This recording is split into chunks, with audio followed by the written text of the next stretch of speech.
Hi and welcome to your update of this week's news. My name's Lee from Pedalboards. Please like and subscribe if you like what you see. Let's get on with the news. So, firstly, RJM, who make, I think it's called the Mastermind, which is the loop switcher, and a few other bits and pieces like utility stuff, have released their first pedal. And it's kind of exciting. It was very exciting at first. Some of the really cool things for it didn't do what I expected it to. So let me clarify some more. This is what I've been wanting for some time, which is an analog drive pedal with lots of different analog circuits in it that you can select and you can access them by MIDI. I believe you can save the settings and how much drive you've got on each setting, probably 99 presets or 128, which is quite normal. It follows a sort of path that things like the Boss OD200 have laid out and the Electron analog drive. Now, it's really hard to get an Electron analog drive, and you know, they are notorious for being difficult to use with MIDI. The Boss OD200 is fantastic, but it's not entirely analog. But it does have a wide range of different boosts and drive circuits, which you'll be familiar with. Now, with RJM, they have 6 different settings on it. I'm looking over there. Let me bring up the picture for you here. So what we've got is you've got your clean boost, and that's great. You can have different variations of boost run into your amp to push the front of your amp and make it overdrive out there. That's fantastic. Or you can just use it to boost your other pedals. Then you've got Classic, which is based on a tube screamer. Let's read between the lines here. It's based on a Classic pedal, and it does sound like a tube screamer, so it's going to be. The Boutique is a take on the Classic, which just has a bit more bass response, basically. So it's another type of tube screamer. The Versatile mode also is another take on the Classic mode, so it's another type of tube screamer, but it's a bit flatter. And then the Smooth and the Crunch are also in a similar sort of vein, but they have different type of clipping. Now, for me personally, I wanted an analog pedal that had everything in it, you know, fuzz, overdrives, gains, clones, everything. A bit like the OD200 does, but in terms of fully analog. And unfortunately, this didn't quite give me what I wanted, but for you, this might be the right answer.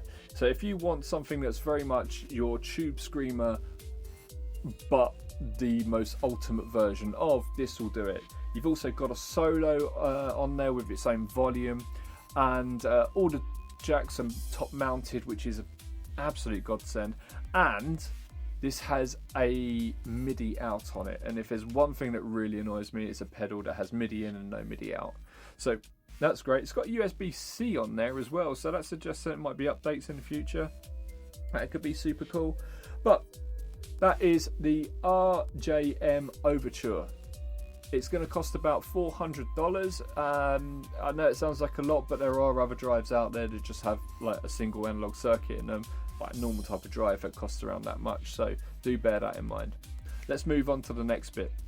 Okay, I heard about this pedal from Ben over at Red Witch a few weeks back, and I was really excited about it. They've released it. It's called the Binary Star, and it's so cool.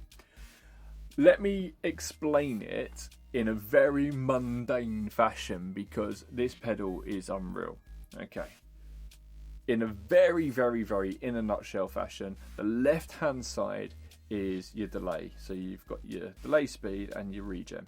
On the right hand side, you've got your modulation, which can do chorus, vibrato and pitch shifting. You've got switches for all of them. In the middle, you've got a mix, so that mixes in your dry signal, and then what it does is none of that, but all of it. So this is the first pedal in a long time that I've listened to and thought, that is a new sound. I've never heard those sounds before. I cannot explain it. So I challenge you, my friends. I want you to go look in the description, and in there you will see a link to the Red Witch video for this. Go in, listen to what it does, come back, and in the comments tell me how you would describe this, because it's just immense. It really is. It's not a long video, but it's all playing, and whereas we're all talk. So yeah, go and have a look. Let's move on to the next bit of news. So the next one is the Aclam Windmiller. This is proper nerd territory. Okay, so we all know about the Echoplex, so the delay that people like Jimmy Page and some of his peers would use, not for the delay section but for the preamp section. So you'd run his Les Paul into that and then into the Marshall, not turn the delay on but leave the unit turned on itself, and the preamp gave him such a lovely tone that it was like his secret sauce, if you know what I mean. And that has led to nowadays in our lovely boutique pedal boom, we have lots and lots and lots of preamp pedals that have emulated that sound. Well, the Echoplex wasn't the only thing that people were using as a preamp to tame their tone. Pete Townsend, and I'll bring it up on the screen here, Pete Townsend used the Grampian 636 spring reverb, and the preamp of that, he ran it into his high watts and Marshalls and so on and so forth, gave him the tones that we would be familiar with around 66, 67. Now you got to remember, these guys go through gear like we go through gear, so this could be really, really cool. What we've done is we've had this pedal for a couple of weeks now over at Tonepedia, and we've worked really, really hard to create an interactive player of it, so you can go over and test it. So you can go over to Tonepedia and test it, or you can go to the Aclam website where you can try it. Now this is up for Kickstarter. Go over, support them if you fancy this. If you're a big Who fan, then yeah, it's a great one for you. I really do like the Who. I feel that this pedal is one of those ones that we're going to see more and more replications of through the years, because it sounds really sweet. Now remember, when you're trying the interactive player, do turn on and off the bypass, because at lower settings you'll be like, is it doing anything? And it is. This is the thing. It's not about how much drive it's pushing. Yes, it's got an overload light on it as well, so when you're pushing it, it lights up and so on and so forth. But when you turn it off, you'll realise what it's doing, and that sort of sweetness that it's adding. It really tames it all in a real beautiful way. So look, I hope you enjoy that. Don't forget to like and subscribe for us, because it really helps us out, and we really support. We really appreciate it. We really appreciate your support. I'm not going to edit any of that. So I'll see you next week. Now, one more thing.